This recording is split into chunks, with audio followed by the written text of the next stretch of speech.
Hello, and we're back after a summer break, where we revitalized and rejuvenated ourselves and pumped ourselves up for the excitement of the fall municipal elections coming up in the 905 region. My name is Roland Tanner. I am Joel McLeod. And this is the 905 a podcast, in case you've forgotten. And yeah, it's been a while, Joel. And did you have a good summer? I did. I thought it was going to be a summer of relaxation and just put our cares away and crack open a beer and enjoy the bright summer sunshine on the back deck and all that. And that lasted about a weekend, and then things just went topsy turvy. But yeah, all in all, it was a good chance. The family and I got away on an actual proper vacation this time, as opposed to just walk around the block because of the pandemic. So this summer was nice to actually get out and see family and see friends that we haven't seen in a few years. It was good, all in all. But yeah, along the way we're keeping tabs with what's been happening here. How's your summer holiday sabbatical? It's definitely been a sabbatical. I'm gonna fess up to our listeners just how much I did not check the news the last month or so, and getting back up to speed the last day or so. Well, you look younger for it. Yeah, well, it was good. I think after the provincial election and after COVID and everything, and it's been good. It's good to take a break. All due respect to those people who do podcasts and YouTube channels and things who didn't take a break like us, but I think we certainly needed it. But I'm not sure that I missed too much. I know the nominations are now closed for anybody who wants to run in the municipal elections that are coming up at the. I can't tell you the exact date. It's something like the 25th of October, something like that. Yep. A month and a bit away. So if you haven't thrown your hat into the ring by now, it's too late. You're going to have to wait 4 years. And I guess we thought we would do a bit of a rundown of our impression of the runners and riders, so to speak, in across the 905 region. And well, Joel, you're Give us your first impressions. Not well.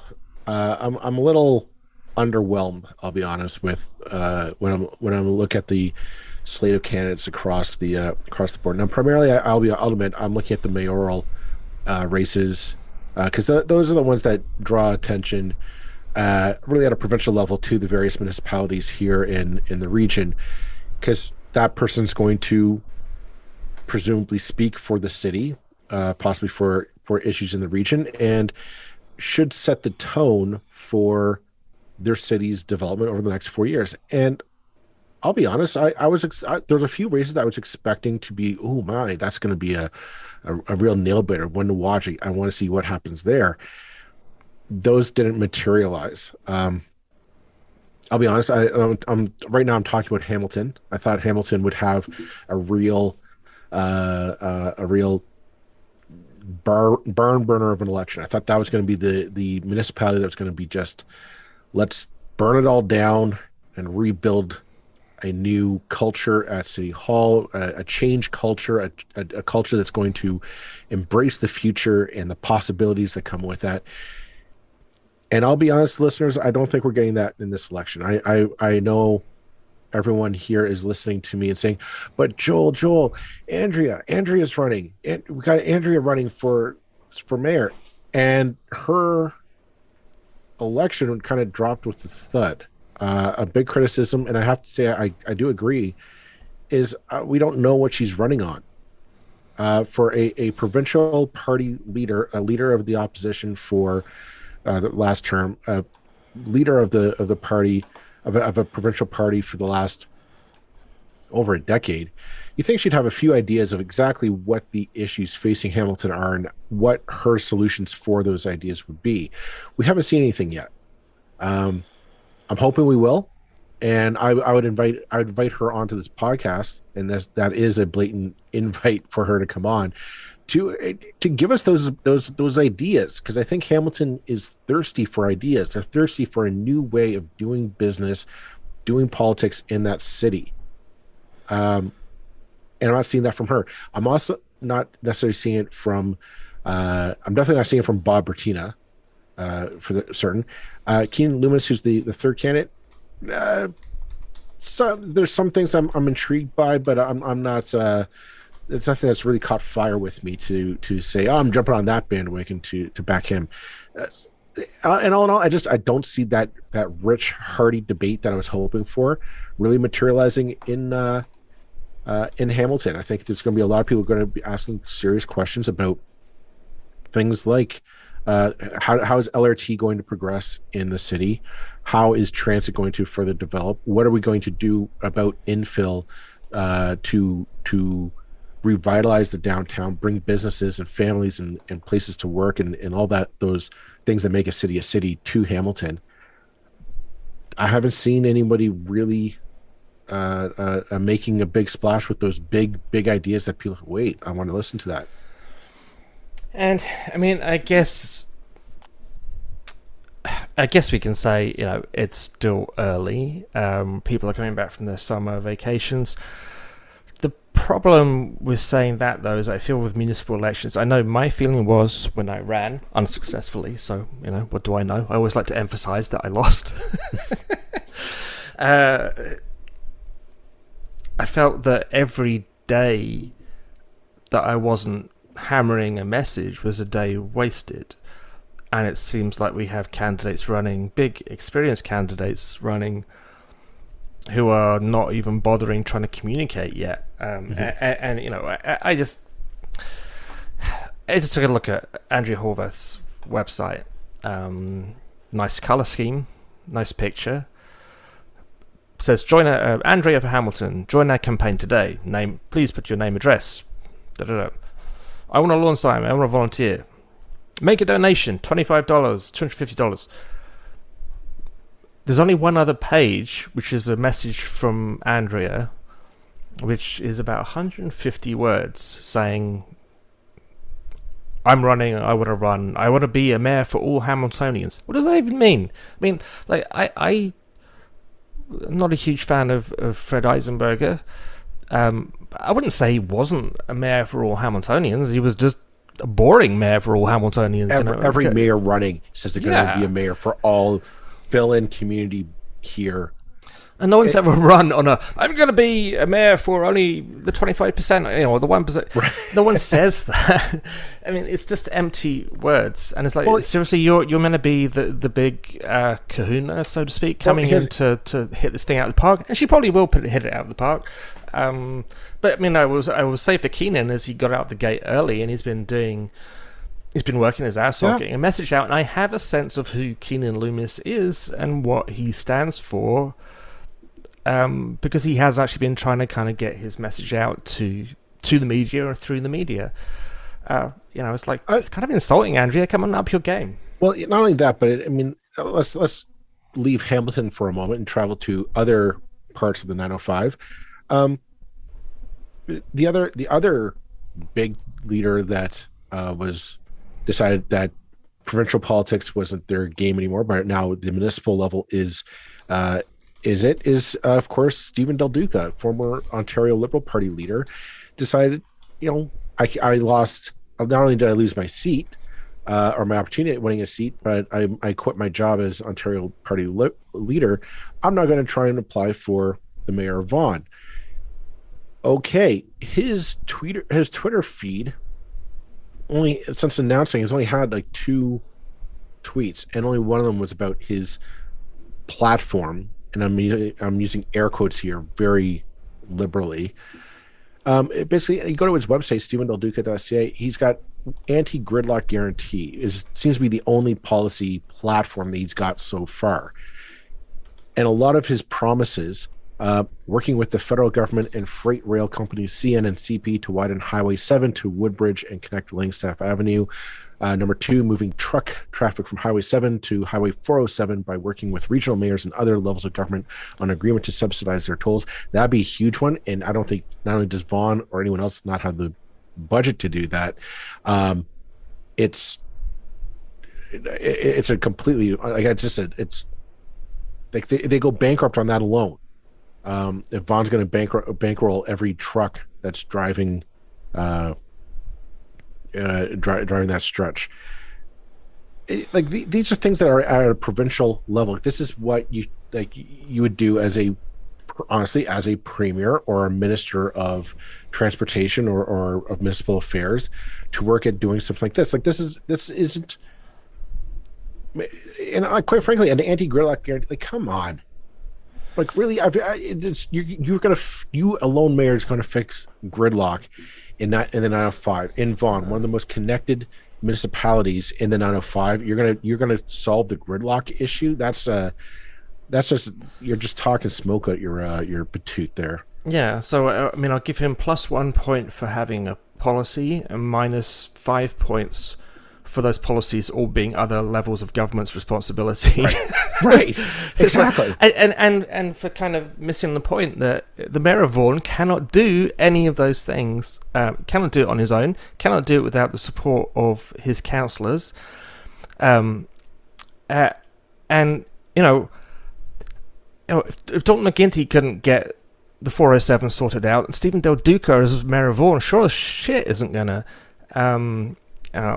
securing GO train service from Woodbridge to Kleinburg. No, you can't do that. I mean, yeah, you can talk to the province about it, but the province is not going to be lining up to help Stephen Del Duca get out of bed in the morning. Well, okay. On that note, you didn't really say it, but the other issue I have is I do kind of have an issue with the also rans. The people who say, "Well, I lost my seat at the provincial, level, or not lost, but clearly my time had come at the provincial level of government." And rather than, going away gracefully into the sunset, these people are saying, "Well, no, I can't leave. This is the only thing I know. So, yeah, give me the job. Go give me the job of mayor or whatnot." And it's a weird dynamic. You and I had this conversation over a beer prior to us coming back. We're doing a kind of a planning meeting, and I brought up that in the States and here it's a different dynamic. In the States you have people running to become mayor because the idea is, I'm going to get the expertise and the know-how and the political savviness to maybe push on to the next level up, which would be a governorship or a senator position. And that, and the idea is like, you can work your way up. Maybe one day even you become, president, in the States. It's the idea is you work your way up through learning and improving yourself and getting victories along the way. I find it's bizarre here in Canada that it's like, no, you fail here, well, we'll give you the consolation prize.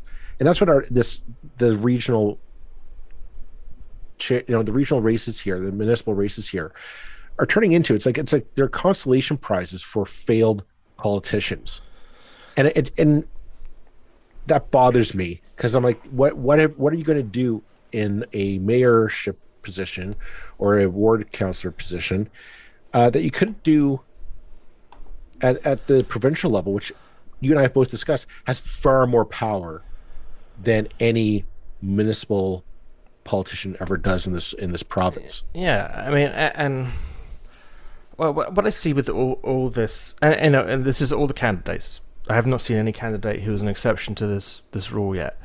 And I'm just going to give honourable mention to Jane McKenna, or a dishonourable mention actually, for running for Halton Regional Chair, and to her credit, she threw her name into the hat into the ring early. And she's been working hard all summer because the last time she updated her website was on June the 21st. I don't believe Jane McKenna has a Twitter account. So she's, she wins. It'll be the greatest stealth political campaign ever. Her motto, phrase, her campaign, whatever the word is. Slogan, that's the word I'm looking for, is leadership for a change. And yet she has, like Andrea Horwath, and almost like Stephen Del Duca, but not quite, no mention of anything that she is running for. I mean, it's just insulting. It's incredibly insulting. We've got to demand better of the politicians than to, That's, basically just say, "I'm Jay McKenna, vote for me." What? No. Why? Why are you asking for $25 when you're not telling me what I'm getting for that $25? Here's the plain simple fact that everyone listening to this podcast should be furious about your candidates running for mayor or ward councillor. The number one issue by far, you pick up a paper with the number one issue in this region is housing prices. People are just flat out, it doesn't matter if you're rich or poor, single, newly married, or you've got family with kids in the way, whomever, or kids already here. It doesn't matter. Your concern is about housing prices. Is your house going to mature properly, or can you afford to buy into the market currently? There is no talk from anyone about how they're going to address that issue, that very real issue in the various communities across the region. It is astounding to me that I've yet to see any mayor in any municipality in the 905 put forward an issue of, I'm going to pledge to either work with developers on creating a plan or working to build more. I want more affordable housing. I want more socialized housing. Like, I don't care what. I just want to see something. I want to see a plan that you say, okay, I could, that might work. It might not work. And I'm wondering, is it just everyone's just saying, well, fuck it. I'm going to, Doug Ford said he wants to dictate housing policy. He had they had the affordable housing plan that may or may not work, and they're pledging to build like 1.5 million homes in the province. Is it just that all of our municipalities have just said, fuck it, I'm uploading the responsibility to the Doug Ford. He does whatever he wants. Well, yeah, and it's like, it is. Are you running to have your name on a plaque at City Hall, right, in the future, and your picture on the wall for all posterity to see as a former mayor of whatever? Or are you running? I mean, basically, we're seeing in the States that the municipalities in the US are in many ways the kind of the most effective defense against the extreme politics we're seeing at the federal level in the States, or at the federal and state level. That cities like New York or San Francisco, or many of the big urban centers are the kind of progressive safety net, if you like, against extremism. We don't have that here. We have cities that just roll over and don't even try to fight against the dreadful stuff that the provincial government is doing, which they've just been re-elected to whatever moderation had last time around is going to be that much less now, because they've just been re-elected for a second kick at the can. They really feel vindicated. We need the municipal leaders to have spines, and yet they don't. Traditionally, they don't. I mean, this is not new. This goes back decades. The system is designed to create a spineless municipal government, and that's what we've got. And yet, collectively, they could, with the votes that they control, with their connection to the local communities that the province doesn't have, they could wield massive influence as a group if they would only grow a pair of suitably sized organelles of whatever gender you prefer, and stand up. Well, look. I mean, you hit the nail on the head on that point. Recently, we had AMO, the Association of Municipalities of Ontario, meeting, where you had all the mayors in Ontario, or representatives from every municipality, I should say. So you had some councillors and mayors, towns, hamlets, regions, the cities, all of them. They all get together in a big conference, and the province shows up, and it's basically a big powwow to do, and everyone kind of talks about their regions, their municipalities, issues du jour, and starts petitioning the government for that.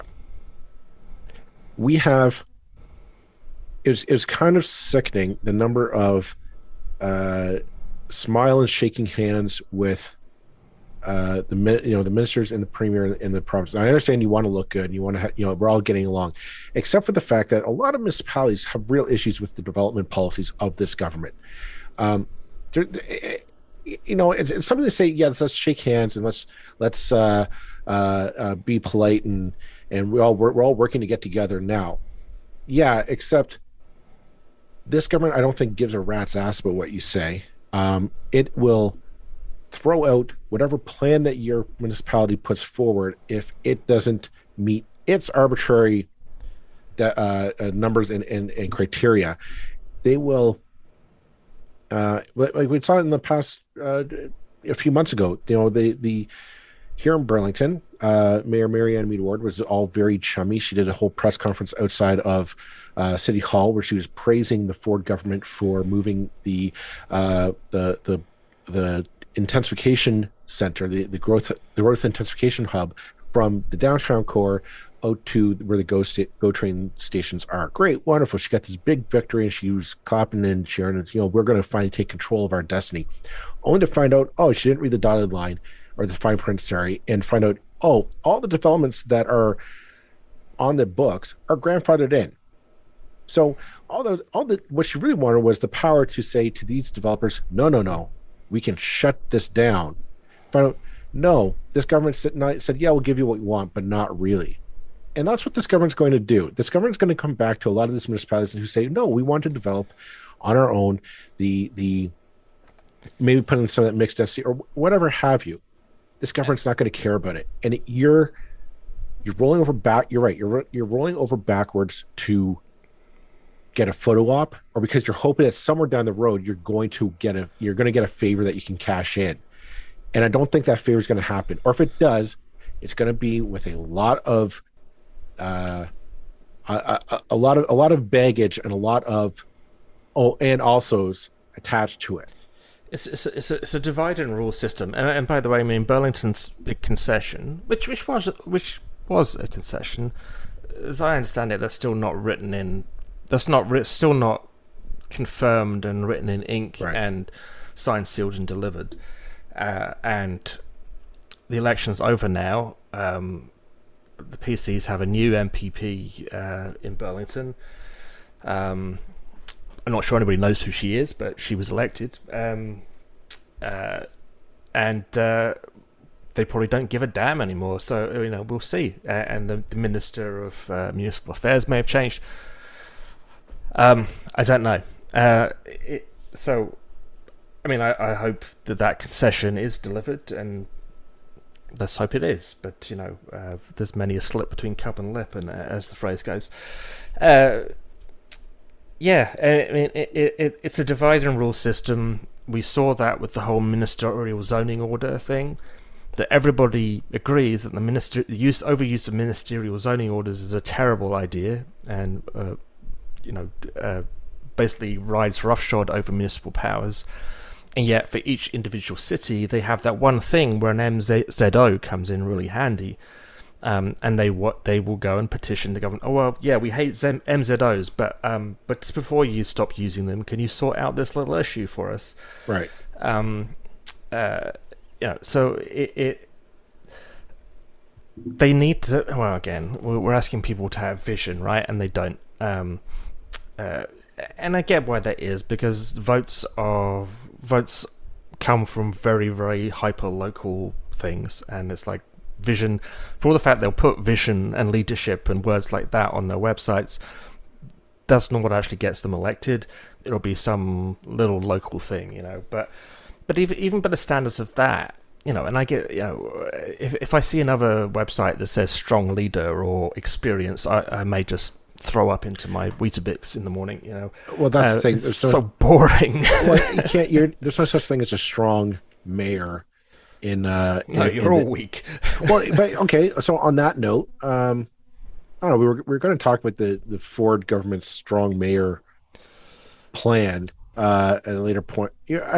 We do know that the Ford has the strong mayor policy that he's going to enact at some point, which is a Trojan horse of calamitous proportions if we've ever seen anything like it. We'll come back to it at a later date, because I think we're going to try and get somebody on to actually let's go into this and explain how colossally bad this is and what Well, it I should think, be. yeah. I mean, But I I mean, think your choice of words there is a really good one. This Trojan horse, because again, it's going to appeal to mayors, but it is I mean, it's a Trojan horse combined with a poison chalice. Uh, in that, I'm in favor of stronger mayors. I mean, we've just been talking about mayors being too weak. I'm in yeah, favor of mayors yeah, being stronger, but there's a massive they're not caveat strong. attached to that. They're not Yeah, strong mayors under this proposal. They are patsies. They are the fall guy or fall woman for Doug Ford's and his government's policies. That's it.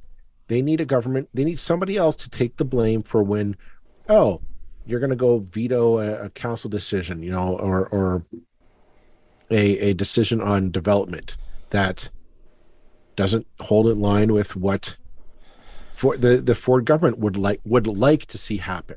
yeah, and I So think we just quickly explain what we're talking about here to people. That yeah, yeah, so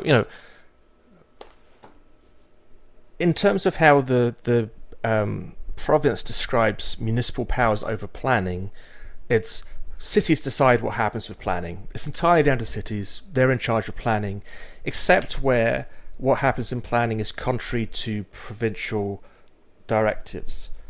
Now, what does that actually mean? What that actually means is that municipalities are not in charge of planning because everything is potentially in conflict with provincial directives. And who decides whether it's in conflict with provincial directives? The Ontario Land Tribunal does. So what they're suggesting is putting in place a system exactly like the OLT, where anything that a mayor does is open to that same test of, does it contravene provincial directives? And if it does, it's going to be overturned. It makes everything appealable. And apart from creating this ridiculous merry-go-round of constant appeals and legal fees, and the only people who get rich out of this whole thing are lawyers, it's actually a massive undermining of municipal powers, not a strengthening. And that's what we were talking about the other day. That's our kind of first impressions, and we're going to get in smarter people than us to give their take on it. well, to tell us that we're right. Yeah, absolutely. Answers on a postcard. But I mean, I think that all it comes down is, you and I have been. I mean, this podcast was kind of created because we knew that this region is facing a lot of changes demographically and physically and whatnot, and these municipalities are coming into their own. I think, I'll be honest, the people who have responded to this podcast, average people from various walks of life who said, yeah, we like what you're doing, and we like, you're an important voice to that. There is there's a drive in the 905. People understand we are not Toronto, but we're also not these small little quaint little bedroom communities. We are something different. I don't think people know what, but they want to embrace that change, and they want to be masters of their own destiny. And they want to take charge of this change and direct it into something that is unique for where they live, their little individual community, and their own culture, if you will, in their neck of the woods, and kind of embrace that change. I don't see anybody stepping up to the plate in this region to really say, no, I'm on the side of those people who want change, and I don't mean just change for change's sake. I mean, people who say, no, I want a vision. I want a 21st century city. I just don't want another strip mall on that vacant lot. I don't want another subdivision put in there. I want something that's really, really interesting, and something that's unique, and something that is we can all be proud of and enjoy. And whether that's an ambition to create more public access to Wi-Fi, better public transit, to create more green share or open green space for people in your communities. All of those are valid and part of making where we live a great place to live, which again, I think that goes to attract business and industry that will create jobs in the 905. Like it's all connected is what we've discovered. And I just don't see anyone championing that. I don't see that leader coming out and saying, I've got a vision of this city, of this region. I don't know where we fit. And it just seems that's just a sad state of affairs. And And if you're at yeah. this point, at the start of September, you got a month and 3 quarters to go, whatever, and you haven't even managed to put it. I mean, and I appreciate it. Andrea Horvath was busy doing other things until quite recently. So was Stephen Del Duca. But even still, you've got teams. If the best your team can come up with, because we know that the candidates don't write this stuff, they have people who write it for them. If the best they can come up with is, my commitment to you is to be a mayor for all Hamiltonians, be embarrassed. You've got to do better than that. I mean, if someone from the media, even the kind of level of media that we're at, such as it is, whatever, go and try and find out about your campaign and want to, I mean, at least Andrea Horvath has contact details on her website. I mean, some of them don't even have that. And you've not managed to put together anything of any stature to say why you're running, other than, I'm Andrea, you know I exist. And I'm picking on Andrea Horvath here, partly because she's the biggest name going, right? And she'll probably win. I mean, I would say she's the favourite. Just that name thing is probably big enough to carry the day for her. But would you not, if you were Andrea Horvath or Stephen Del Duca or any of these people, just want, as a matter of pride, to do a better job? I again, as a losing candidate in a ward in Burlington, I couldn't have forgiven myself if my website was so boring. I couldn't have slept at night. It's like, why am I running then? Because there's few enough ways in which we can talk to people. We can knock on a door, we can stick something on a website, we can stick something on Facebook, we can try and get the media to coverage, and generally we will fail because the media's not that interested. I mean, there aren't many people talking about municipal politics. We're one of them. Why is my inbox not full of press releases from these guys? Yep. And sure, we're not the Spec, we're not the Star, we're not even the Burlington Post. However, we're something, and there are very few channels, and all we do really is talk about municipal stuff. It's weird, and it's like that thing of pride. It's like, don't insult people's intelligence. I swear people really appreciate it if you go the extra mile to treat them like they have a brain, that they can understand complex subjects, because most people can. People are not stupid. They only think at a simple level because they're only given simple things to talk about. It drives me nuts. Here's the thing. Here's the thing. Better.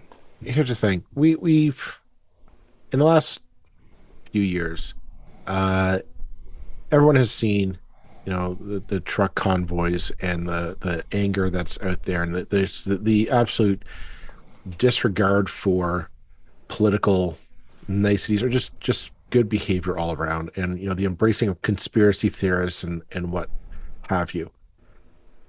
I have people are gonna say you're taking a left field turn here, Joel. What are you doing? Bear with me for a moment, folks. I do have a point.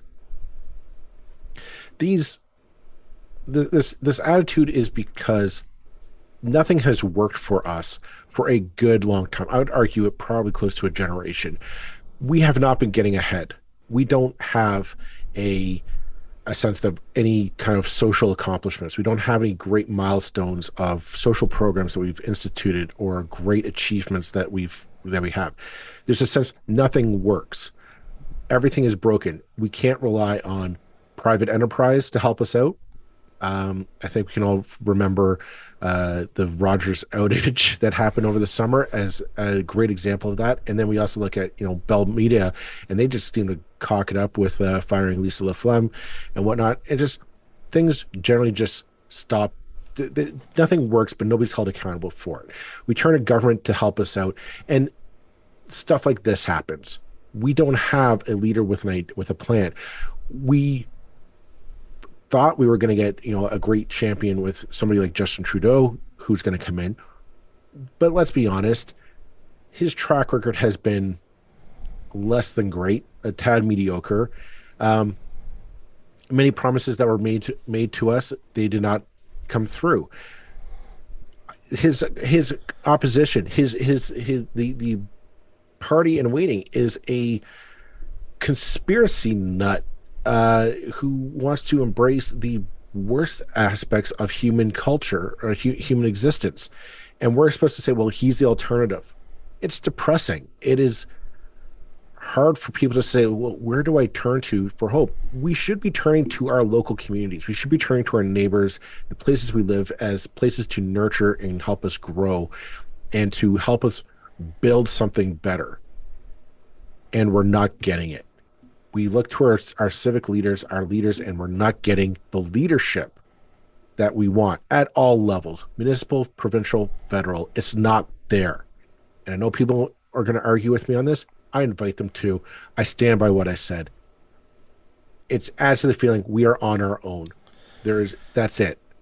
Well, and it's, again, I'm using Andrew Horvath's website as kind of a theme behind this thing. Just because it's so typical. It's because it's completely normal, not because it's a particularly bad website. There's a vacuum of this kind of polite, boring, say nothing, promise nothing, and it will be good enough kind of politics. And into that vacuum, the extremists have come. And I mean, it's, you know, and this is history repeating itself. You know, this is Weimar Germany all over again. People are crying out for something because they do feel screwed over and mistreated. And yeah, that vacuum is being exploited. You know, the people who are willing to say something strong and have an opinion are the worst people. So yeah, we're seeing this everywhere, and it's really it's people doing politics by the old, and we've talked about this a bunch of times. People doing politics by the old rules. Yes, where really being as middle of the road as possible was the way to get elected. Now, you would think someone like Andrew, who's, you know, a career NDP politician, very successfully so, you know, well, no, very successfully so in most regards, other than winning elections. Other than winning premierships, becoming leader of the opposition is a milestone in itself. Absolutely. I don't mean or don't intend to sound anything. I mean, she's a serious major league politician. You know, you would think that she would be there gunning for, let's not be boring, let's have opinions. And again, Keenan Loomis, I will give him that credit that he is from a position of being kind of nobody from nowhere. I mean, fine, he's from the Chamber of Commerce or whatever, but he has created something of an identity over the last 6 months, and that's not easy to do. But he's done it. So, come on, guys, raise your game. Okay, so how long have we been talking for? I think we're done. I think we're done. In the next few weeks to go, we're gonna be looking at talking about some more of these issues and what have you. We've Roland and I have talked off camera about some new things we want to try doing with the podcast.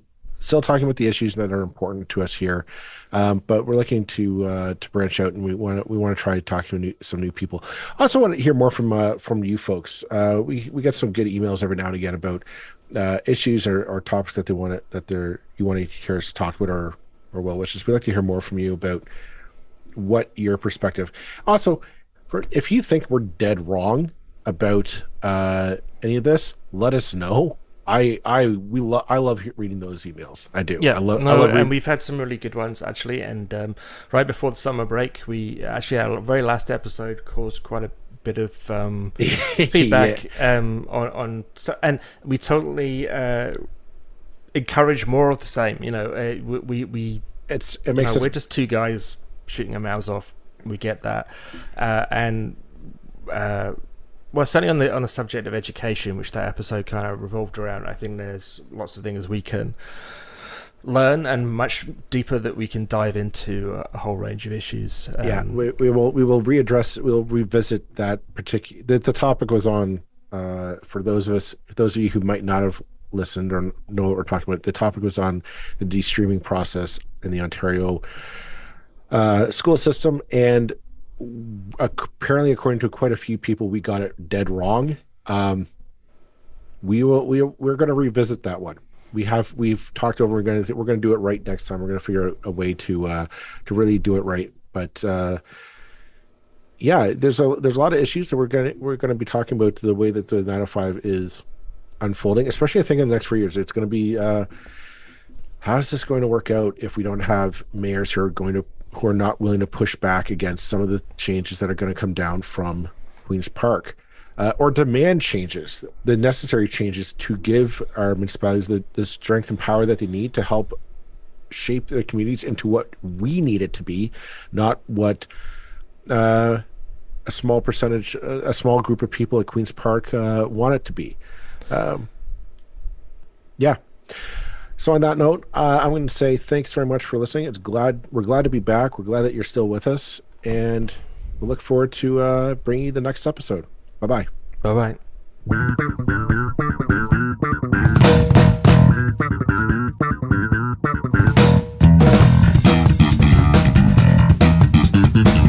That's it for this episode of the 905er. Thank you for listening. As always, you can send us your feedback, thoughts, and concerns or ideas for future episodes to our email, info@905er.ca. We'd love to hear from you. You can help us keep the 905er going by financially supporting us through Patreon as well as PayPal. Visit us at 905er.ca and click on the support tab.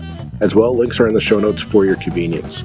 Lastly, you can find us on social media. Search for _905er on Facebook, Twitter, Instagram, and LinkedIn. So long for now. See you next time.